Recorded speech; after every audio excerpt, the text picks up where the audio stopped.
प्रिय विद्यार्थियों, हमने काव्य या साहित्य के प्रयोजन से संबंधित हिंदी साहित्य के विद्वानों के भी विचार पढ़े, उनको समझा। और अब हम बात करेंगे पाश्चात्य जो विद्वान हैं उनका साहित्य के प्रयोजन से संबंधित क्या दृष्टिकोण थे, क्योंकि ओवरऑल जो आधुनिक साहित्य है वह प्रेरित है, प्रभावित है पाश्चात्य दृष्टिकोणों से, और उन विचारों को भी हमें एक बार देखना ज़्यादा उपयोगी रहेगा। तो सबसे पहले हम बात करते हैं कि प्लेटो एक प्रख्यात राजनीतिक और दार्शनिक विचारधारा के महत्वपूर्ण व्यक्ति रहे हैं, और उनका जो दर्शन था वो मूलतः कलाओं के खिलाफ था।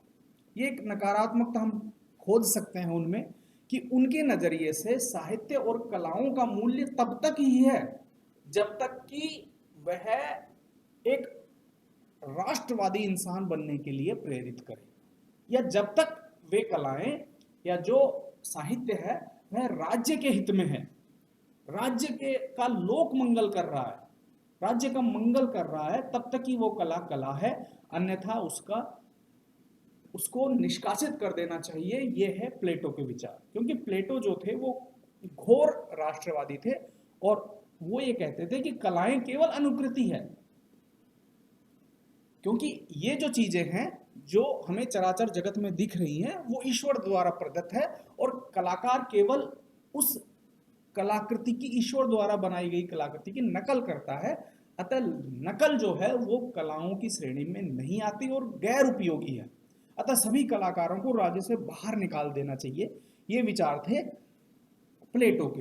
तो प्लेटो का ये जो विचार थे, जो ये हम इसको आलोचनात्मक रूप से संकीर्ण विचारधारा कह सकते हैं, लेकिन प्लेटो के नजरिए से देखें तो प्लेटो का जो नजरिया था वो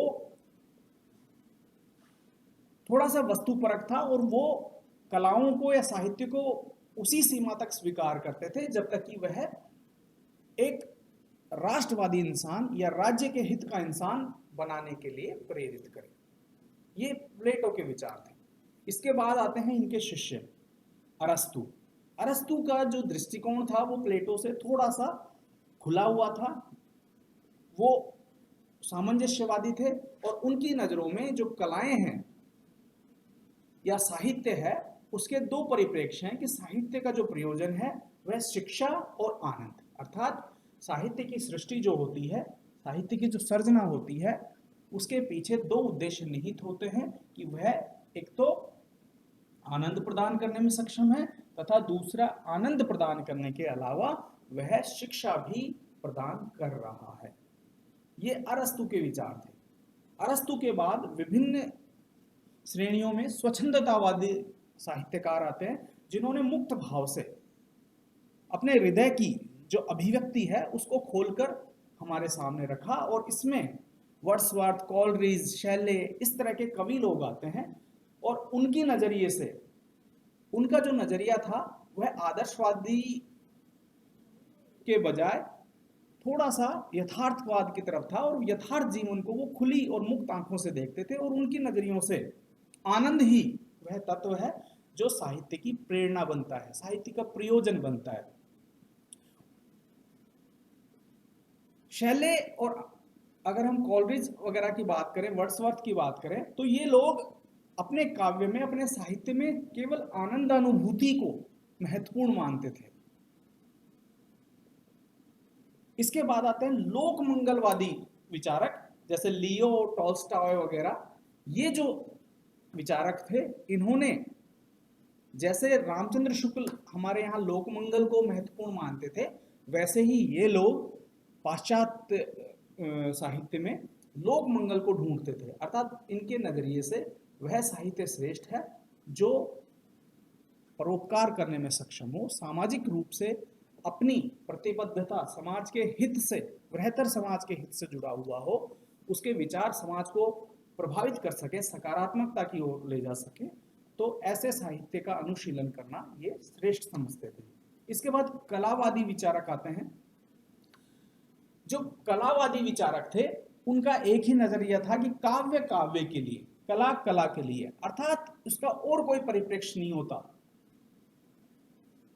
वे नितांत रूप से यथार्थवादी थे और ये मानते थे कि कलाकार जो है वो अपने मन को संतुष्ट करने के लिए कलाकृति का निर्माण करता है, या कोई भी कवि या साहित्यकार अपने मन को संतुष्ट करने के लिए साहित्य की सर्जना करता है। इसके अलावा कहीं और कोई इतर उसका उद्देश्य नहीं है। इसके बाद हम बात करेंगे मनोविश्लेषणवादी विचारकों की ओर। जैसे हमने फ्रायड को पढ़ा, फ्रायड के बारे में हम जानते थे कि फ्रायड एक मनोवैज्ञानिक थे। फ्रायड, एडलर, युंग, ये सब मनोविश्लेषणवादी और अस्तित्ववादी विचारधारा से प्रेरित थे, और इनके नजरियों में साहित्य जो है वो हमारे अवचेतन मन की जो कुंठाएं हैं, जो हमारे जो दमित वासनाएं हैं, जो दमित इच्छाएं हैं, उसका जो अभिव्यक्ति परक जो स्वरूप होता है वह साहित्य या कला के रूप में होता है।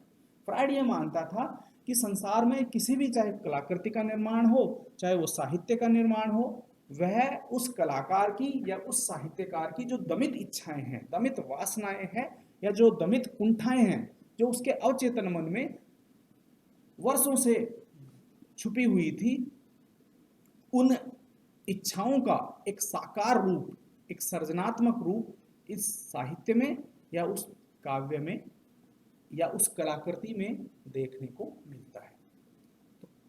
तो ये जो मनोविश्लेषणवादी थे वो साहित्य का प्रयोजन अपनी दमित इच्छाओं को पूरा करने के लिए एक हेतु के रूप में मानते हैं। इसी तरह मार्क्सवादी जो विचारक थे, कार्ल मार्क्स वगैरह, या इस विचारधारा से जुड़े हुए और जो आलोचक थे, वह साहित्य का जो उद्देश्य है वो वैयक्तिक रूप से न मान के, जैसे मनोवैज्ञानिकों ने साहित्य और कलाओं का उद्देश्य व्यक्तिगत रूप में माना, वैयक्तिक माना कि वैयक्तिक संतुष्टि के लिए कलाओं का सृजन, साहित्य का सृजन होता है। लेकिन मार्क्सवादियों ने व्यक्ति विशेष को महत्व न देते हुए समाज को महत्व दिया, और उनके नजरिए से साहित्य या कला जो होती हैं उसका मूल उद्देश्य समाज को जागृत करने के लिए होता है। समाज जो पिछड़ा हुआ है, समाज जो जड़ है, समाज जो शोषित है, जिसका हर कदम कदम पर शोषण एक वर्ग विशेष द्वारा किया जा रहा है, इलिट वर्ग द्वारा जिसका शोषण किया जा रहा है, उस शोषित समाज में आक्रोश की चिंगारी भरने के लिए, उसको जागरूक करने के लिए, उसे अपने अधिकारों के प्रति सावचेत करने के लिए साहित्य का निर्माण होता है। तो मार्क्सवादी जो थे वो वैयक्तिक दृष्टिकोण न रखकर साहित्य के प्रति एक किस्म का समाज बोध, एक किस्म का सर्वहारा बोध रखते हैं, और उनकी नजरिए में ये जो सर्वहारा बोध है यही साहित्य की मुख्य उद्देश्य है, साहित्य या कलाओं के सृजन का एक मूल लक्ष्य है, मूल प्रयोजन है।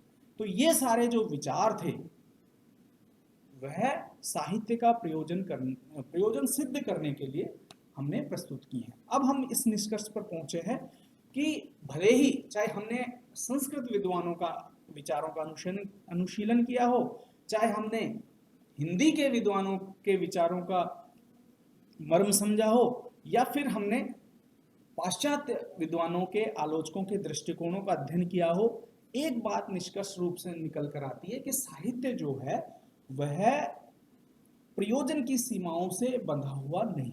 साहित्य के हर नजरिए से अलग अलग प्रयोजन होते हैं। विद्यार्थी के लिए जो साहित्य है वह ज्ञान के लिए है, किसी प्रेम में डूबे हुए इंसान के लिए वह प्रेम प्रदान करने वाला है, आनंद प्रदान करने वाला है। किसी कवि के नजरिए से वह उसकी कविताओं का आर्थिक उपयोग तो बता ही रहा है, इसके अलावा वह उसकी यश को भी बढ़ाने वाला है। तो समग्र रूप से जो साहित्य है उसका प्रयोजन धर्म, अर्थ, काम और मोक्ष प्रदान करते हुए उसको यश प्रदान करना, उसको अर्थ प्रदान करना, उसको व्यापक सामाजिक संदर्भों में उपयोगी बनाना, तो ये सारे काम साहित्य के हैं। पाश्चात्य दृष्टिकोणों में भी साहित्य को ज्ञान प्रदान करने वाला और साहित्य को मनोरंजन प्रदान करने वाला समझा गया है। तो कहीं न कहीं हिंदी विद्वान, पाश्चात्य विद्वान और संस्कृत विद्वानों का जो मत है वो साहित्य को लेकर लगभग एक जैसा ही है कि साहित्य जो है वह धर्म, अर्थ, काम, मोक्ष, ज्ञान, आनंद, समाज सुधार और अपने मन को संतुष्ट प्रदान करने वाला है, सुकून प्रदान करने वाला है। तो ये काव्य के मूल प्रयोजन सिद्ध होते हैं।